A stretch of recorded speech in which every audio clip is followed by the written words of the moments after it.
എടാ ചുംബന സമരത്തിന് പോയിട്ട് എന്തായി? ഒന്നും പറയണ്ട. എന്തൊക്കെയോ പ്രതീക്ഷിച്ചു, പക്ഷെ ഒന്നും നടന്നില്ല. ഒന്നും? നീ ഇവിടുന്ന് വെല്ലുവിളിച്ചിട്ടാണല്ലോ കൊച്ചിയിലേക്ക് പോയത്. അല്ല, അതൊക്കെ ശരിയാണ്. ദിവസങ്ങൾക്ക് മുമ്പ് ഒരു സംഘടന അവിടെ ചുംബന സമരം നടത്തി. അതിൽ നിന്നും വ്യത്യസ്തമായിട്ടുള്ള ആശയങ്ങളായിരുന്നല്ലോ ഞങ്ങളുടേത്. എന്നിട്ട് പൊതുസ്ഥലത്ത് വെച്ച് ആൺകുട്ടിയും പെൺകുട്ടിയും കെട്ടിപ്പിടിച്ച് കവിളിലും ലിപ്പിലും 2 കിസ്.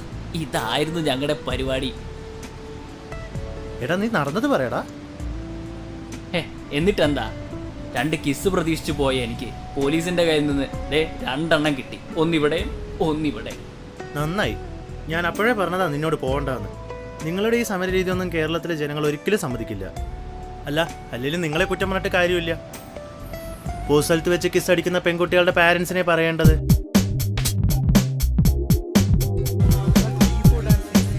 സൗമ്യ മാനഭംഗത്തിനിരയായി എന്നുള്ളത് കൃത്യമാണ്. അതിനുള്ള ശാസ്ത്രീയ തെളിവുകളുണ്ട്.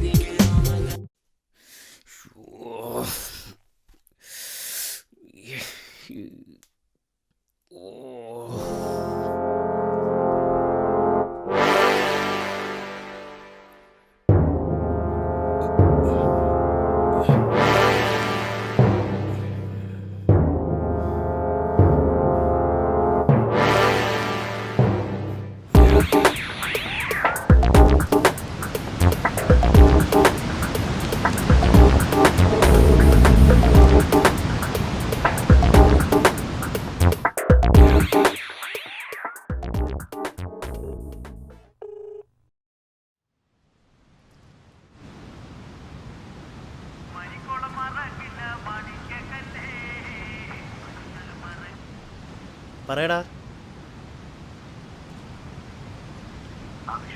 എന്താടാ? ഒരു കാര്യമുണ്ട്, അത് പറയാനാ ഞാനിപ്പോ വിളിച്ചത്. ഞാനിപ്പോ മരിക്കും. ആത്മഹത്യ ചെയ്യും 10 മിനിറ്റിനുള്ളിൽ. ഞാൻ മരിക്കുമ്പോ മുതലാളിയെ ഏൽപ്പിക്കാൻ വെച്ച 60 ലക്ഷം രൂപ ട്രെയിനിൽ വെച്ച് എന്റെ കയ്യിൽ നിന്ന് നഷ്ടപ്പെട്ടു പോയി.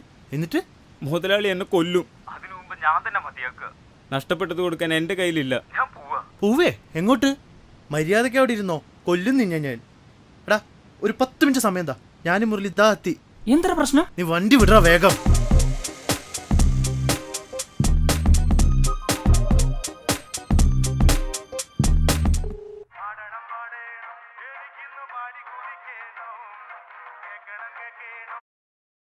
ഹലോ കുമാരേട്ടാ. രനീഷ് പറഞ്ഞോ.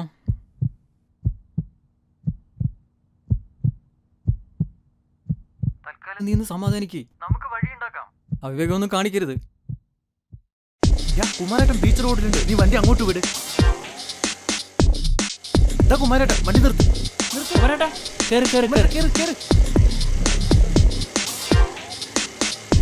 വേഗം വിട്, വേഗം വിട്.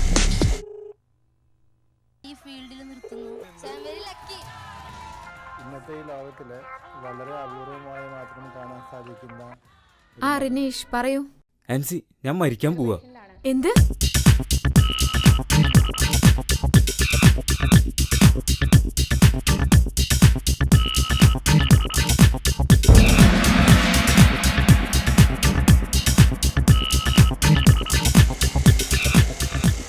വേഗം വിട്. അവൻ എന്തെങ്കിലും ചെയ്യുമ്പോഴേക്കും നമ്മൾ അവിടെ എത്തണം.